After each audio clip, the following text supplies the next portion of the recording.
Hello guys, welcome to Harith talks. நம்ம இன்றைக்கி பார்க்க போகிற டாபிக் என்ன அப்படின்னா, டாப்பிக்கோட ஒரு 2 லைன் சொல்லிட்டு ஆரம்பிக்கிறேன். You don't find your fashion, you grow your fashion. So இது மூலமாக உங்களுக்கு ஒரு ஹிண்ட்டு கிடச்சிருக்கும் அப்படின்னு நினைக்கிறேன். ஸோ இன்ட்ரெஸ்டிங்காக இருக்கும், ஃபுல்லாக பாருங்கள் இந்த வீடியோவை. ஸோ ஆக்சுவலாக பேஷன் அப்படின்றது நீங்கள் கண்டுபிடிக்கிறது கிடையாது. நீங்கள் கண்டுபிடிக்கிற பேஷன் உங்களை ஏஆர் ரகுமானாவோ சச்சின் டெண்டுல்கராவோ ஆக்கவே ஆக்காது. பேஷன் அப்படின்றது என்ன அப்படின்னா, ஒரு இன்னர் அர்ஜி இருக்கும். அதாச்சும் உங்களுக்கு இதை செய்யணும் அதை செய்யணும் அப்படின்னு.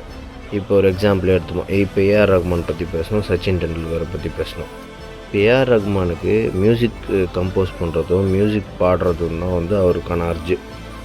இதே மாதிரி சச்சின் டெண்டுல்கருக்கு கிரிக்கெட் ஆடுறது தான் விளையாடுறது தான் அவரோட அர்ஜி. ஸோ அந்த அர்ஜி அவருக்கு டெய்லி செஞ்சிட்டே இருக்கிறது தான் அவரோட பேஷன். ஸோ இது மூலமாக உங்களுக்கு ஒரு ஹிண்ட் கிடச்சோன்னு.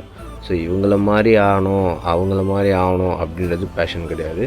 ஸோ நீங்கள் தினமும் கன்சிஸ்டண்ட்டாக எந்த விதமான ஃபோர்ஸும் இல்லாமல் ஹிண்ட்ரன்ஸும் இல்லாமல் ஜாலியாக செய்கிறீங்க பாருங்கள், அதுதான் பேஷன். ஓகேவா? பேஷன் நீங்கள் அந்த விஷயத்தை கன்சிஸ்டண்ட்டாக செய்கிறீங்களா அப்படின்றது தான் மேட்ரு. நீங்கள் எவ்வளோ நல்லா செய்கிறீங்க, பர்ஃபெக்டாக செய்கிறீங்களான்றது மேட்ரே கிடையாது. சரிங்களா? ஸோ அது எவ்வளோ தான் ஹார்டாக இருந்தாலும் அதை நீங்கள் சூஸ் பண்ணி செய்கிறீங்க பாருங்கள், அதுதான் பேஷன்.